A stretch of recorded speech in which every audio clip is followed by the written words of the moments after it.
Shalom, shalom. Ndabaramukije mwese nizera ko mugwe neza. Ndasubiye kandi kubaha ikaze mu kiganiro intahe y'ukuri cyo kuri no munsi. Ku bantu ari rya mbere muravye kino kiganiro. Turi mu kiganiro intahe y'ukuri. Kiganiro intahe y'ukuri ni kiganiro tuyaga ukuri kw'ijambo ry'Imana kuko tuzi yuko tumenya ukuri kandi uko tugenda turamenya ukuri ariko turonka ukwidegembya. Rero mu kiganiro intahe y'ukuri cyo kuri no munsi nizera ko Imana iza kuvugana nawe kandi iza kuvugana nanje nyene ku bintu tugira twige kuri uno munsi. Uno munsi rero dufise icigwa ciza tugira tuyage ko kandi nizera neza ko kiza gufasha. Tugira tuyage ico bita kumenagura ibicaniro vyo mu muryango canke kumenagura uburo novuga ati akaronda. Turiko turavuga ibicaniro benshi barashobora kumva umenga ibicaniro n'amabuye bagerekeranyije ko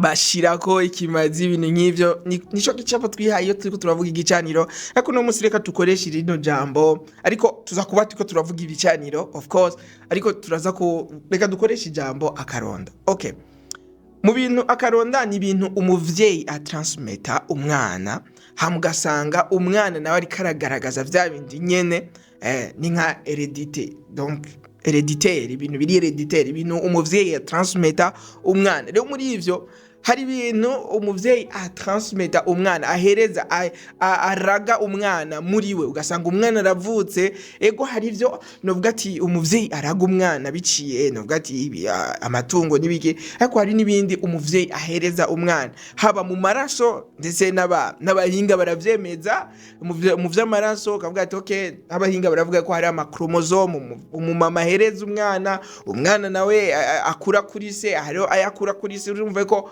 hari ibintu umuvyeyi araga umwana haba muri we indani ndetse no mu mpwemu.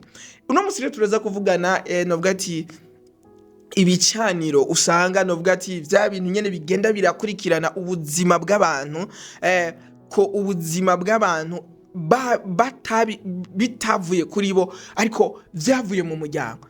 Urashobora kwiyumvira ati none nomenya gute ko ibintu biriko biramba kuko ingorane zirashobora kubaho mu buzima kwiyumvira none ibi bintu vyavuye. Rero uno munsi turaza guhagarara neza kuri duca akarongo ko iki source y'ingorane source y'ico kibazo kiriko kiraba yuko ari gicaniro kanaka cazananye mu muryango. Ikibazo ni mbega dushobora kumenya gute ko ari igicaniro kiva mu muryango canke nomenya gute ko ikintu novuga ati impamvu ino ngorane ari igicaniro si mpaka mu muryango ariko cazananye ahantu kanaka nomenya gute ko ari igicaniro nomenya gute ko ingorane ubu buzima ndiko ndacamwo novuga ati ari resulta y'igicaniro kuko ubuzima turiko turabamwo kuri nosi novuga ati ico twomenya cyo bene data nuko nta hazard nta gihamana kirimwo hari ahantu quelque part vyabaye programme. Je nkanje niga ivy'ubuhinga informatique ndatahura neza yuko mfyonze kuri buto kanaka mu telefone yuko inyuma y'irya buto ntivyizana hariho code iri inyuma y'irya buto kugira ngo hariho programme iri inyuma y'akajya ka buto gato inafyonze katuma nyene haca haba bijya nyene vyabaye. Rero nimba uno munsi hari ubuzima kana kuri kurabamwe urashaka kwiyumvira none ubu bino bintu biriko biva koke. Rero hari ingorane zishobora kuba kwa nyene zabaye ko hari n'izindi ziba genealogy novuga ati zitora zizanana mu bicaniro novuga ati vyo mu muryango canke vyahandi. So nkuko twako turavuga ikibazo ni mbega tumenya gute ko ingorane canke ivyo turiko turacamwo ari ibicaniro novuga ati vyabaye gene canke vyabaye powered vyatumwe vyavuye ku bicaniro. Icambere kibikwereka ni imugiye ico kintu kiguma cisubira gute novuga ati kirafise algoritme kirafise novuga ati kiguma cisubira nk'akarorero mu muryango ibicaniro vyo mu muryango ugasanga papa wawe iyo ngorane kanaka yarayifise mama wawe canke mu muryango sokuru oncle ugasanga mu muryango bose barafise ndavuga ati nk'ingorane yasima urashaka kuvuga ati kino kintu kizana naye cumenya ko hari akaronda hari igicaniro kanaka gituma kiguma kiba novuga ati kivuga hari amaraso bibiri nivuga ngo amaraso ngo ya Kaini novuga ati amaraso yaberi aguma avuga ibibi. Rero ucumenya ko hari igicaniro kiguma kivuga asima mu buzima bw'umuryango wanyu. Yes ashimwe. Rero iyo ico kintu ukibonye urashaka kuvuga ati iki kintu rero ntigisanzwe ni gicaniro hari ahantu kizanana gishobora kwa kizanana kuri sokuru gishobora kwa kizanana kuri nyokuru canke mu buzima busanzwe kigashobora kuba kizana, hariho n'ibicaniro bizanana bivanye n'ahantu wavukiye. Kuba uri umurundi gusa ugasanga hari ibicaniro, ugasanga nk'akarorero, reka tuje dufate uburorero kugira ngo dushobore kubidahura neza. Tugiye gusoma reka dufate akarorero ko mu igicaniro cyo mu muryango. Akarorero tuza gufata kuri Mose. Mose yari n'umuntu yakorewe ko n'ikintu bita igicaniro cyo mu muryango. Ati gute? Bihera reka dusome, ugiye gusoma mu Itanguriro igice 49 ku murongo wa 5 kugeza ku 7, urabona novuga ati Yakobo yari karabwira abana ibizoba bako. Reka dusome ngo yabwiye ngo Simeoni na Lewi baravukana, ngo ibigwanishwa vyabo n'ivy'ubwicanyi bakoresha ku manyama, ngo uburake bwabo akakanyo tugasuri, ngo uburake bwabo burakavumwa. Ugiye urabandanye nyine ukabona ni ibintu vy'uburake nyene. So mu muryango wa Lewi hari ibintu vy'uburake nyene novuga ati vyagenda biraba transmit, no vyabicaniro nyene novuga ati ivy'amashavu vyagenda biraba transmit. Turabwiye amageneration aragiye arajabutse, ba Mose baragiye kwa Farao, barabayeho ba Yosefu, amageneration arabaye amageneration, turageze ku muntu witwa Mose arabayeho novuga ati ku myaka 80, ageze ku myaka 80 Mose ari mu bantu bagendanye n'Imana kuri nosi mu buryo butangaje. No mu buryo butangaje ari mu bantu banose privilege y'Imana mu buryo butangaje, ku buryo yabwiye Imana ati Mana ndagusavye Abisirayeli bababarire je umfute. Urumva umfute mu gitabo cy'ubugingo, umunyero mugenzi w'Imana cyane, ku buryo Imana yamubwiye ati Mose ngira nica Abisirayeli bose, ariko ngira ndakureke wewe ubandanye ubeho. Umuntu yarafise novuga ati ubudahangagwa, yarafise ubugenzi n'Imana ku rwego rudasanzwe.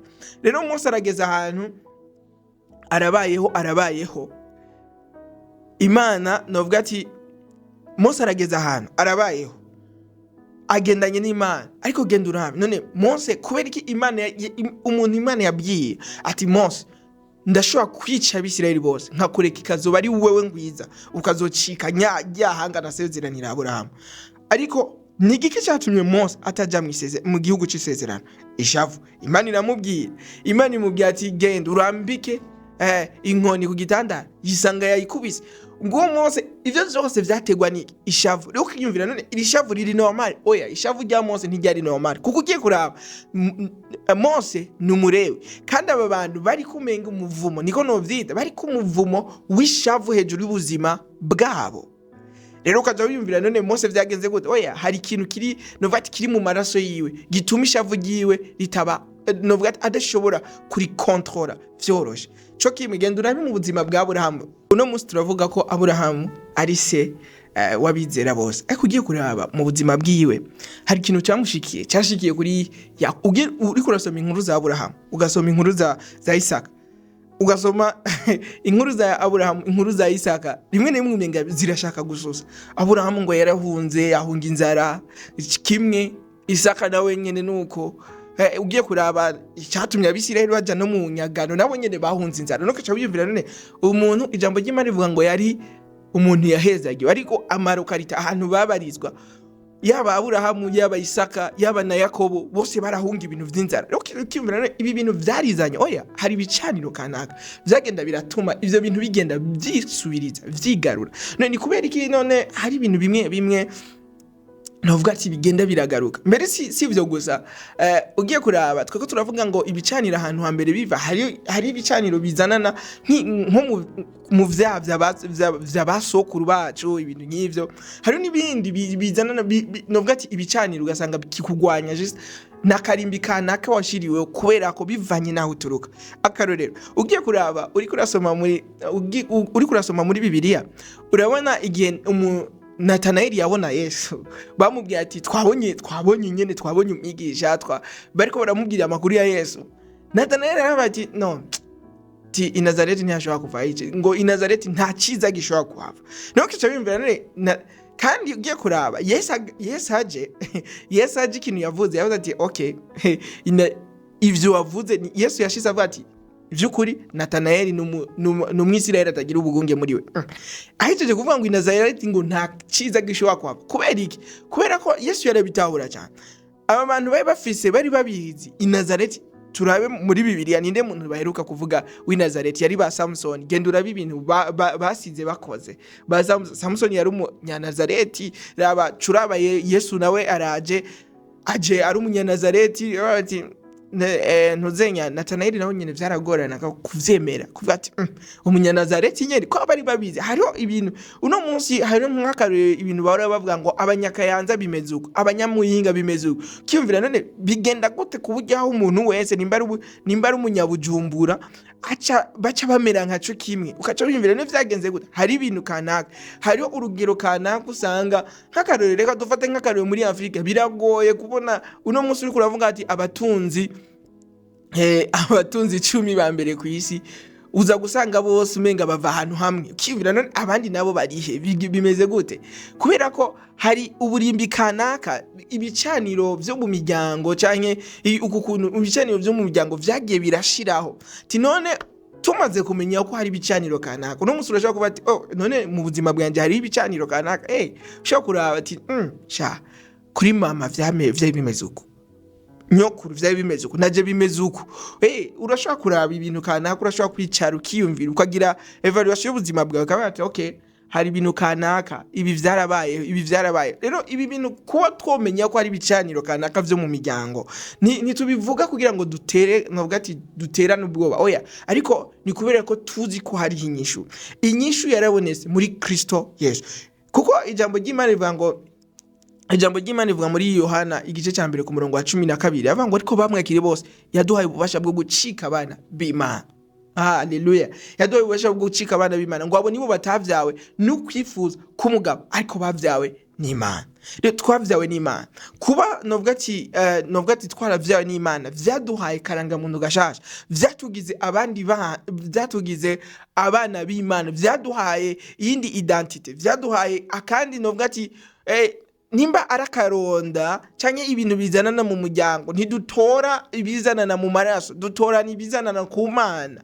Kuko hari bundi Bibiliya ivuga ngo yadukuye mu isi y'umwiza atwimirira mu bwami bw'umwana wayo ikunda. Ikintu Imana yakoze ubwa mbere igihe Yesu yaducungura kwari kuduhindurira identite yacu yarahindutse muri Kristo. Na niyo mpamvu nimba ufise ingorane yo mu muryango, hari ingorane yo mu muryango, novuga ati ingorane yazananye mu muryango, yazananye n'akaronda ko mu muryango, ikintu ca mbere ukwiye kumenya umaze kubona yuko gihari, ucumenya ubwa mbere na mbere ico utahura muri ivyo, umenya ati ndabonye ingorane, ariko ino ngorane inyishu yayo yaramaze kuboneka. None inyishu yayo uno munsi turaza kuvugana ibintu bibiri gusa dushobora gukora, kuko inyishu irashobora kuba yarabonetse muri Kristo Yesu. Inyishu zose zaramaze kuboneka. Kujambo ry'Imana rivuga ngo amasezerano yose muri Kristo Yesu ni ego kandi ni amen. Ariko nubwo amasezerano yose muri Kristo Yesu ari ego na amen, nibisigura ko ico kintu cyose Kristo yarangije kica kiba ntibisigura yuko ikintu cyose Kristo yarangije kica kiba realite, kica kiba ukuri mu buzima bwawe. Hari ikintu kanaka utegerezwa gukora kugira ngo ikintu cyose Kristo yakoze mu buzima bwawe kigaragare, kizahabona. Ego mu vyose ni amen, ni ego. Waracunguwe, nta muvumo, nta karonda kari hejuru y'ubuzima bwawe, nta karonda kari hejuru y'ubuzima bwawe, kuko uri umwana w'Imana. Ariko mu biboneka urashobora kuba uri kuravya experience, urashobora kuba uri kurabigaragaza, uri kuragaragaza karonda, ushobora kuba ufise ingwara kanaka, urashobora kuba hari akarimbi kanaka washingiwe bivanye n'umuryango ukomokamwe canke aho uvuka, canke novuga ati ibicaniro kanaka bikuvuga. None ni gute wokora kugira ngo uzane ukuri? Ikintu ca mbere wokora kugira ngo ico ijambo ry'Imana rikwita kigaragara, ijambere n'ikintu bita kumenya ukuri. Ugiye gusoma muri Yohana igice 8 ku murongo wa 32 haravuga ngo muzomenya ukuri nako kubaye ukwidegenza. Rero ikintu ca mbere ukwiye gukora no kumenya ukuri, kumenya ico Kristo yakoze mu buzima bwawe.